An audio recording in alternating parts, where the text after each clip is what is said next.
네, 여러분 오늘은 1차 방정식의 활용에 대해서 배울 겁니다.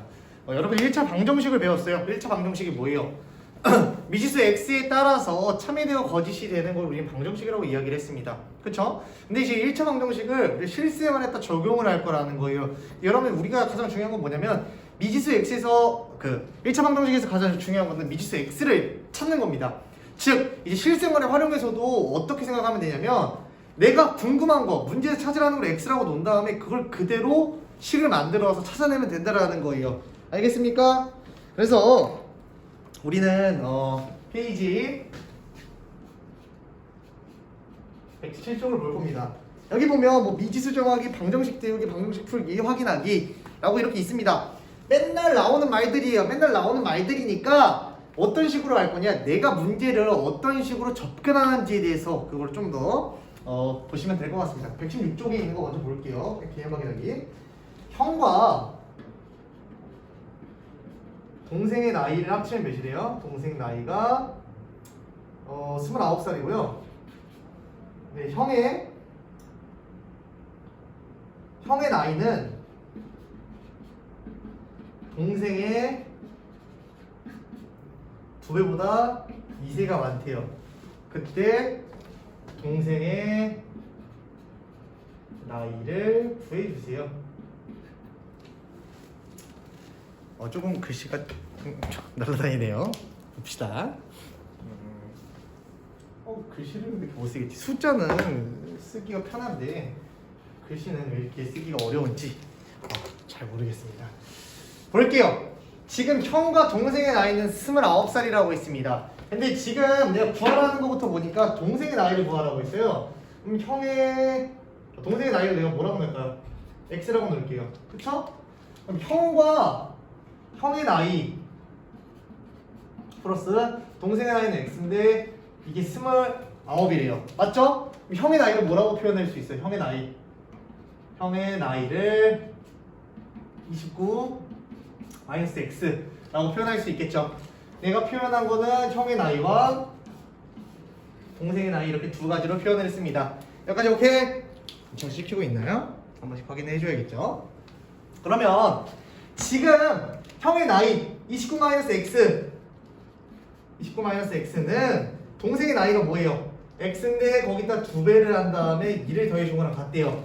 그러면 내가 궁금한 거는 x를 구하는 거예요. 내가 x 항상 어디로 만들려고 했어요? 왼쪽으로 가라 그랬죠? 얘는 2-27이죠. 맞습니까? 아이고 내가 계산까지 해버렸네. 암산 해버렸네요. 29예요. 그러면 마이너스 3x는 마이너스 27이에요. 내가 궁금한 거는 마이너스 3x가 아니라고 x니까 마이너스 3으로 나누면 x는 9입니다. 그럼 동생의 나이는 몇 살이에요? 동생의 나이는 9살이고 형의 나이는 20살이 되겠네요. 근데 내가 구하고 싶은 거는 x였으니까 이 x를 정답으로 쓰시면 되는 겁니다. 알겠습니까? 그 다음에 이런 식으로 선생님이 문제를 접근을 한다라는 거예요. 그래서 한 3문제 문제 유형, 이제 잘 나오는 문제 유형들을 한 번씩 풀어줄 건데 여러분이 한번 같이 봤으면 좋겠습니다. 첫 번째 수에 대한 활용이래요. 넘버 1 보도록 하겠습니다. 어떤 수의 4배에다가 1을 뺀 수는요, 어떤 수를 뭐라고 할까요? 어떤 수를 뭔지 모르니까 x라고 넣는 겁니다. 어떤 수에다가 4배에 1을 빼주는 거는 어떤 수에다가 3배를 한 다음에 5를 더한 것 같아요. 어떤 수에다가 4배에 1을 뺀 거는 어떤 수에 3배 한 다음에 5를 더해준 거랑 같다라는 거예요. 그럼 내가 어떤 수 x를 구하고 싶은 거니까 왼쪽으로 뭐라고 합시다. 4x 마이너스 3x는 5 플러스 1. 즉 x는 몇이에요? x는 6이 되더라. 그럼 어떤 수는 몇이었던 거예요? 6이 되는 겁니다. 오케이? 그 다음에 2번. 되게 쉽죠? 근데 이게 쉬우려면 여러분이 이런 문제를 잘 해석하셔야 되고요. 많이 풀어보셔야 되기도 합니다. 답은 많이 풀어봐야 된다. 연속하는 세 자연수의 합이 몇이래요? 세 자연수가 이런 식으로 있대요. 세 자연수가 이런 식으로 있는데 이걸 다 더하면 93이 된다고 합니다. 그러면 이 세 자연수를 구하는데, 그러면 얘네 셋 다 모르잖아. 그럼 가운데를 뭐라고 둘 거냐면 x라고 쓸게요. 그 다음에 연속하는 거니까 얘 다음은 x 플러스 1이고 얘 이전에는 x 마이너스 1이에요. 아니면 이제 이런 식으로 세팅을 해도 상관없어요. 처음 수를 x, 그 다음 수를 x 플러스 1, 그 다음 수를 x 플러스 2라고 나도 상관없는데 이제 이러면 장점이 뭐냐면 x가 바로 나온다라는 거예요. 둘 다 한번 풀어볼게요. 맞는지 틀린지. 그러면 여기서 얘네 다 더하면 몇이 나와요? 3x는 93이어서 x는 몇이에요? 31이죠. 그럼 내가 구한 수는 30과 31과 32였다라는 거예요. 근데 아니면 어떤 수에다가 일씩 증가시켜도 상관없다 그랬으니까 얘는 어떻게 되는 거예요? 3x 플러스 3은 93. 3x는 몇이에요? 90이니까 3x x는 몇이라고 써야 돼요? x는 3으로 나누면 30이 되겠죠. 오케이?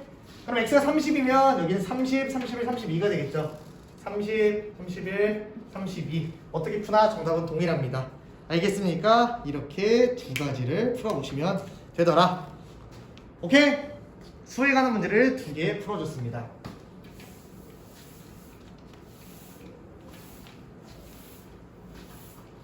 그 다음에 이 도형에 대한 활용을 한번 보도록 할게요. 4번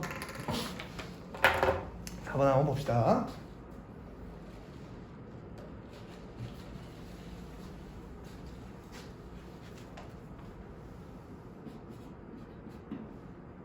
높이가 5,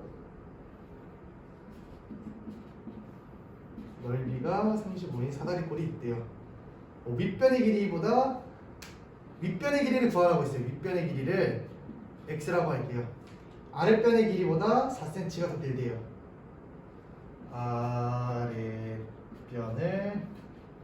4cm를 더 길게 만들어야겠네요. 지금 선생님은 조건을 썼습니다. 물론 이제 선생님이 쓰는 표현법들이 조금 어색할 수 있어요. 얘는 높이를 의미한 거고 얘는 넓이를 의미한 거고요. 윗변을 구하라고 해서 x라고 넣고 아랫변은 윗변보다 4cm만큼 길게요. 그림 하나 그려볼게요. 사다리꼴 대강 이런 식으로 그려볼게요. 오케이? 윗변은 몇이에요? 윗변은 x고 아랫변이 좀 더 길고요. 높이가 몇인 거예요? 높이가 5인 건데 이 넓이가 35가 된대요. 우리 사다리꼴의 넓이 구하는 공식 뭐예요? 윗변 더하기 아랫변 곱하기 높이 나누기 2는 35가 돼야 되죠. 그러면 2x 플러스 4 곱하기 5 곱하기 2분의 1이 35예요. 근데 내가 궁금한 건 뭐였어요? 내가 궁금한 거는 실제로 x의 값이 궁금했다고? 그러면 양변에다 몇을 곱해줄 거냐면요. 물론 얘를 뭐 2로 묶어줘도 돼요. 근데 이제 여러분 그런 거 어려워할 것 같으니까 내가 궁금한 건 얘만 남기고 싶어요. 얘만 남기고 싶은 거니까 양변에다가 5분의 1을 곱해줄 거예요. 왜 양변에다 5분의 1을 곱해주냐? 그러면 얘랑 지워져서 좌변에는 2x 플러스 4만 남고 여기서는 얘랑 약분해주면 7 곱하기 2는 즉 14가 되겠죠. 2x 플러스 4는 14니까 2x는 14 마이너스 4 2x는 몇이에요? 10이죠. 그러면 2x가 10이잖아. 내가 본 거 2x가 아닌데 2로 나눠주면 x는 5가 된다는 거예요. 윗변의 길이를 구하라고 했으니까 윗변은 5cm가 되고요. 굳이 얘기하면 아랫변은 9가 되겠더라. 이해했습니까? 선생님이 접근한 대로 내가 구하고자 하는 걸 x로 둔 다음에 이런 식으로 푸시면 되더라. 그 다음에 도형을 해볼고요. 과부족에 관한 문제를 한번 풀어봅시다. 과부족.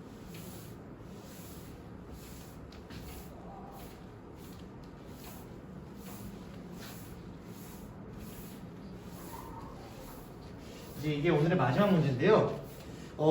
지금 선생님 한 문제씩 풀어준 이유, 뭐 2개 풀어준 것도 있지만 이 한 문제를 선생님이 풀어준 걸 응용해가지고 여러분이 밑에 있는 문제를 한번 풀어보란 말입니다. 알겠습니까? 한번 이거를 풀어볼게요. 한 학생에게 6개씩 나눠주면 이거는 한글로 쓸게요. 나누면 5개가 남고 7개씩 나누면 9개가 부족하대요. 그쵸?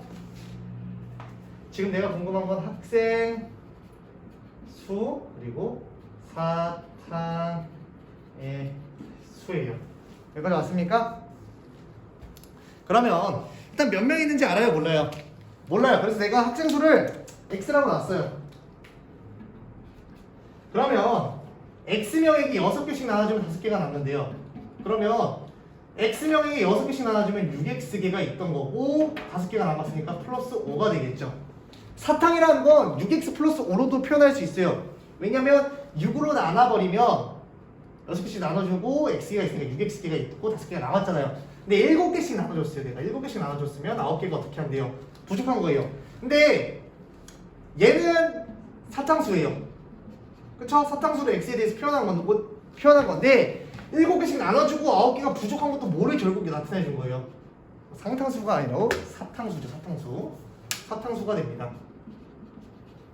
그러면 6x 플러스 5는 7x 마이너스 9가 되는 거예요. 그쵸? 근데 내가 궁금한 건 뭐예요? x를 결과적으로 구하려고 했던 거 아니야? 그럼 넘겨줍니다. 6x 마이너스 7x는 마이너스 5 마이너스 9 얘를 가지고 올라옵니다. 그러면 마이너스 x는 마이너스 14야. 내가 궁금한 건 마이너스 x가 아니라 뭐? x가 되니까 x는 14가 됩니다. 학생수는 몇 명이에요? 14명입니다. 그래서 사탕수도 구하라고 해서 사탕수는 여기도 같을 거 아니에요? x에다 몇 넣는 거예요? 14를 넣는 겁니다. x에다 한번 14를 한번 그냥 빨간색 펜으로 넣을 건데 6x 플러스 5가 사탕수니까 6 곱하기 14 플러스 5죠. 그럼 이게 몇이에요? 6, 4, 24에 6 해주면 84 더하기 5니까 정답은 89개가 되겠죠. 그래서 사탕수는 89개가 되더라. 이해했습니까? 여러분 선생님이 한 문제씩 다 풀어봤습니다. 그러니까 여러분이 내가 궁금한 걸 x로 놓고 그 말을 식으로 세울 수 있게 하셔야 된다고요. 근데 식 세우는 게 쉬울까요? 이 활용이 여러분이 계속 어려운 이유, 앞으로도 계속 어려울 거예요. 주어진 식을 푸는 게 아니라 내가 식을 생각해서 만드는 겁니다. 근데 이런 것도 당연히 많이 풀어봐야만 할 수 있는 문제예요. 그러니까 꼭 한 번씩 복습하고 모방을 하는 거예요. 맨 처음에 선생님이 어떻게 풀었는지, 그 다음에 나도 이렇게 한번 풀어볼까? 괜찮아요. 틀려도 돼요. 틀려도 되니까 한번 자신 있게 식을 세워보라는 거예요. 그리고 내 식이 어디서 틀렸는지 그 부분을 여러분이 찾으면 된다는 겁니다. 알겠습니까? 오늘은 여기까지.